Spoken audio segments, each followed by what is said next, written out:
সবচেয়ে বড় হক আল্লাহর, আল্লাহর সাথে কাউরে শরীক করিও না। যদি কোনো ব্যক্তি আল্লাহ তাআলার সাথে শরীক করে, তওবা না করলে আল্লাহ তাআলা তার তওবা কবুল করবে না, তার গুনাহ মাফ হবে না। তওবা যদি করে খালিস দিলে যে আর জীবনে আমি শিরিক করব না, কুফরি করব না, আল্লাহ তাআলা তার গুনাহ খাতা মাফ করিয়া দিবেন। ঈমান এমন এক জিনিস, যে জিনিসের মাধ্যমে শিরিক মিশ্রিত থাকলে, কুফরি মিশ্রিত থাকলে এই ব্যক্তি জান্নাতের চেহারাও দেখতে পারবে না।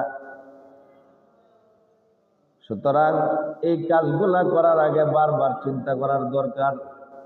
চিন্তা করতে হবে যে আমি কোন রাস্তায় চলতেছি, আমাকে তো মরতে হবে, আল্লাহর দরবারে দাঁড়াইতে হবে। আল্লাহ তাআলা যদি জিজ্ঞাসা করে আমার সাথে কেন শরীক করলা, আমারে কেন এক হিসাবে মানলা না, আমি যে এক, আমার কোনো দ্বিতীয় আর কেউই নাই, আমি হইলাম রব্বুল আলামিন, আমার হাবিব রহমাতাল লিল আলামিন, তোমাদের কাছে আমার হাবিবরে পাঠাইছি, ওই হাবিবে তোমাদেরকে কি জানায়া দেয় নাই? তখন কিন্তু আমরা প্রত্যেকেই ধরা খাইয়া যাইব। একজন ইমানদার যে পরিপূর্ণ ইমান, শিরিকবিহীন, কুফরিবিহীন ইমান নিয়ে কবরে যাবে আল্লাহ রাব্বুল আলামিন তার জন্য এই পৃথিবীর সমান, 10টা পৃথিবীর সমান আল্লাহ তাআলা জান্নাতের মধ্যে জায়গার ব্যবস্থা করিয়া রাখছেন। সুবহানাল্লাহ। কিন্তু আমরা সামান্য অল্প শান্তির জন্য আমরা আল্লাহ তাআলার সাথে শরীক করতে দ্বিধাবোধ করি না। মন্দিরেও যাই, মন্দিরে গিয়েও শরীকের মধ্যে আমরা শুকরিয়া আদায় করি। আমরা এনে আইতাম ফার্সি দিকে আলহামদুলিল্লাহ শুকরিয়া আদায় করে অনেক মানুষ মন্দিরেও গিয়েও সে শিরকি কাজের মধ্যে শরীক হইতে পারছে। গানের আসরের মধ্যে গিয়ে অনেকে শুকরিয়া আদায় করে, যেই কাজটা করতাম পারছি বলি আল্লাহ শুকরিয়া আদায় করে। মুশরিক শিরকি কাজের মধ্যে লিপ্ত আছে। আল্লাহ রাসূল সাল্লাল্লাহু আলাইহি ওয়াসাল্লাম এই জন্য বলেছেন, তোমরা শিরিক মিশ্রিত ঈমান তোমাদের কলবে রাখিও না। শিরিক বিহীন ঈমান নিয়ে কবরের মধ্যে আসো, আল্লাহ তাআলা দিন ও দুনিয়া উভয় জাহানের কামিয়াবি দান করবেন। কারণ আল্লাহ তাআলার দ্বিতীয় কেউই নাই। বাদশাহ হারুন রশিদের জমানায় রোম দেশের মধ্যে একজন লোক ছিল, তার 90 বছর বয়স ছিল। আল্লাহ তাআলা তারে এত জ্ঞানের অধিকারী দান করেছিলেন, এমন কোনো বিষয় নাই যে বিষয়ে সে পারদর্শী ছিল না। প্রত্যেকটা বিষয়ে সে পণ্ডিত্য অর্জন করেছিল। 1 নম্বর ডাক্তারি সায়েন্সেও সে পণ্ডিত ছিল, বিজ্ঞান সায়েন্সেও সে পণ্ডিত ছিল। প্রত্যেকটার কাজে, প্রত্যেকটা যত প্রকার জ্ঞান আছে আল্লাহ রাব্বুল আলামিন ওই রোম দেশের 90 বছর বয়সী বিদ্যা লোকরে আল্লাহ এই জ্ঞান তারে দান করছিলেন। বাদশাহ হারুন রশিদ তার খবর পাইয়া তার দরবারে দাওয়াত পাঠাইলেন যে আপনি আমার দরবারে আসেন, আমার অধীনস্থ প্রজাদেরকে আপনি আপনার জ্ঞান সম্পর্কে আলোচনা করিয়া জানাইয়া দিয়া যান।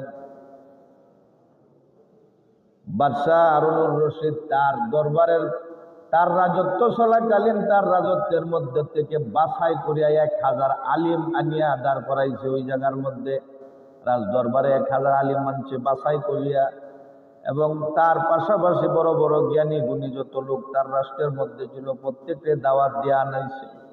আনিয়া রাজ দরবারের মধ্যে একটা সেমিনারের আয়োজন করা হয়েছে, যে জায়গার মধ্যে ওই 90 বছরের বৃদ্ধ লোক লেকচার দিবে, সে তার জ্ঞান সম্পর্কে মানুষকে জানাইবে। আর বাদশাহ খলিফা হারুন রশিদের জমানার মানুষগুলা তার জ্ঞান থেকে উপকৃত হবে। বাদশাহ হারুন রশিদ সকলের দাওয়াত দিয়ে নিয়া ঘরের মধ্যে বসাইয়া বলতেছে, দেখো আমি 90 বছর বয়সী ওই লোকটারে দাওয়াত দিছি, এই লোকটার এত জ্ঞান আল্লাহ দিছে, জ্ঞানের সাগর যাকে বলা হয়, সে লোকটা প্রত্যেকটা বিষয় পারদর্শী, কিন্তু একটা জিনিস তার ভিতরে নাই, তার ভিতরে ঈমান নামক দৌলত নাই। সে আল্লাহ নামের আল্লাহ তাআলাকে আল্লাহ নাম দেই সে জানে না, এবং আল্লাহরে বিশ্বাসই সে করে না, আল্লাহরে মানে না। ইমান নামক দৌলত নাই, সব কিছু আছে, সব যেন ভান্ডার আছে, কিন্তু তার ভিতরে ইমান নাই, সে আল্লাহ মানে না। আমরা কি আল্লাহ মানি না নি? আমরা তো আল্লাহ মানি, কিন্তু আমরা ইচ্ছা হইল, চাওয়া হইল তার কাছ থেকে বিভিন্ন জায়গার বিভিন্ন জিনিসের বিভিন্ন জ্ঞান অর্জন করা আমাদের ইচ্ছা, এই জন্য তারে দাওয়াত দেওয়া হয়েছে। বাদশাহ হারুন রশিদের জমানায় ওই লোকটা যখন হারুন রশিদের দরবারে আসলো, আসিয়া তার সাথে আসছিল 200 স্টুডেন্ট, অর্থাৎ ওই 90 বছর বৃদ্ধ লোকের সাথে ছিল 200 ছাত্র। এই ছাত্র সহ আইসা হাজির হয়েছে, হারুন রশিদের দরবারে আসছে। হারুন রশিদ বসা, তার পাশে একটা চেয়ার কুরসি আছে, রাজার পাশে বসা, অনেক বড় সম্মানের কাজ। এই চেয়ারের মধ্যে ওই লোকটা এসে বসছে, সামনে 1000 আলিম বসা, আবার অন্যান্য ধর্ম অবলম্বীরাও আছে, আবার অন্যান্য জ্ঞানী গুণী মানুষরাও বিদ্যমান। বাদশাহ হারুন রশিদ দরবারে আইসা তখন তার লেকচার শুরু করছে। বিভিন্ন বিষয়ে আলোচনা করার পরে তার অন্তরের মধ্যে একটা ক্রিটিসাইজ ভাব আসছে, তিরস্কার করার জন্য। 1000 আলিম দেখছে, এই পণ্ডিত 1000 আলিম দেখিয়া তার অন্তরের মধ্যে আসলো যে তাদেরকে নিয়ে একটু উপহাস করা যাক। আমি তো আল্লাহ মানি না, তারা তো আল্লাহ মানে, আল্লাহ সম্পর্কে কিছু উপহাস করি। সে বলল, হারুন রশিদের জমানার মুসলমান পণ্ডিতরা, তোমাদের কাছে আমার আবদার, আমি জানতে চাই, আমি 3টা প্রশ্ন করব। আমি তোমরা যে খোদারে মানো আমি তারে মানি না, আমি 3টা প্রশ্ন করব। যে ব্যক্তি 3 প্রশ্নের উত্তর দিতে পারবে আমি তার পক্ষ থেকে ঈমান গ্রহণ করিয়া মুসলমান হয়ে যাব। কিন্তু যদি এই মজলিস থেকে কোনো মানুষ দাঁড়াইয়া বলে আমি উত্তর দিতে পারবো, এরপরে যদি পারে না, তাইলে তারে এই দরবারের মধ্যেই শুলিতে চড়ানো হবে। প্রশ্ন করবো 3টা, উত্তর দিলে আমি ঈমান আনবো, আল্লাহরে বিশ্বাস করবো। আর যদি প্রশ্ন করার পরে কেউ উত্তর না দিতে পারো, তাইলে কিন্তু আমি নিজে বৈশা থেকে তারে শুলিতে সরানোর ব্যবস্থা করবো। রাজা আমার পাশে বসা। খলিফা হারুন রশিদ রহমতুল্লাহ, খলিফা হারুন রশিদ ডাক দেয়া বলে, এই বড় বড় আলিমগণ, আপনাদের কাছে আমি করজোড়ে বিনতি নিবেদন করি, আপনাদের পক্ষ থেকে একজন দাঁড়ান, দাঁড়াইয়া অন্তত পক্ষে তার 3টা প্রশ্নের উত্তর দেন, দিয়া ইসলাম ধর্মের মান ইজ্জত বাড়ান, সম্মানটা রক্ষা করে। কিন্তু কেউই দাঁড়ায় না। সকলেই জানে এই লোকটা বহুত বড় জ্ঞানী, না জানি কোন প্রশ্ন করিয়া বসে। যদিও কোনো বড় আলিম দাঁড়াইতে চায়, তার পার্শ্ববর্তী আলিমে তারে টান দিয়া বসাইয়া দেয়, বলে হায় আফসোস সাইও, তুমি দাঁড়াইবা না। বলে কেন?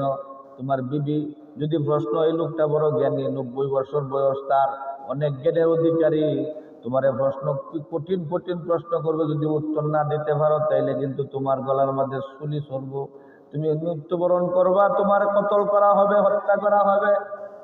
শুধু শুধু তোমার জ্ঞান তো তোমার নাই, ওই তুমি যদি উবাইয়া প্রশ্নের উত্তর না দিতে পারো, তোমার বিবি ডাবি দেওয়া হবে, সন্তান গোলা এতিম হইয়া যাবে, সাবধান, দরকার নাই, বাচ্চা আসো এমনি থাকো। কোনো আলিমে উবাই না, 1000 আলিমের মধ্যে একজন আলিমে উবাইল না, কেউই দাঁড়ায় নাই। অন্যান্য জ্ঞানী গুণী লোক যারা আছে তাদের মধ্যে থেকে কেউই দাঁড়াইল না। এক পার্শ্ব থেকে একজন 18 বছরের যুবক হঠাৎ করে দাঁড়ায় গেল। তার শরীরের মধ্যে কোনো কাপড় যেটা ছিল এটা ভালো কাপড় ছিল না, ফারাসিরা কাপড়, চেহারাও দোলা দূষণযুক্ত, বালা পরিষ্কার চেহারা না, ময়লাযুক্ত চেহারা নিয়ে সে দাঁড়াইল। বলল, ও পণ্ডিত মশাই, আমি আপনার 3 প্রশ্নের উত্তর দেব। ওই বৃদ্ধ 90 বছরের লোকটা বলল, তুমি তো ভালো যুবক পুরুষ, তুমি যুবক মানুষ, এখনো বিবাহ শাদী করছো না, সুতরাং তুমি শুধু শুধু দাঁড়াইয়া নিজের জীবনটারে নষ্ট করিও না, তুমি বসো। তার নাম ছিল নুমান। কিছুক্ষণ পর 90 বছর যুবকে যখন আবার বলল, তোমাদের মধ্যে কেউই নাই আমার 3টা প্রশ্নের উত্তর দেনেওয়ালা, ওই ছেলেটা সামনে অগ্রসর হইয়া গেল, গিয়া বলল, ও পণ্ডিত মশাই, আমি আপনার 3 প্রশ্নের উত্তর দিব, আমি আপনার প্রশ্নগুলোর উত্তর দিতে রাজি আছি, প্রস্তুত আছি, আপনি প্রশ্নগুলা করেন। বলে, তুমি কি জানো যদি প্রশ্নের উত্তর না দিতে পারো তাইলে কিন্তু মৃত্যুবরণ করতে হবে। ওই যুবক কেউ জিজ্ঞাসা করে, কে আমাকে হত্যা করবে?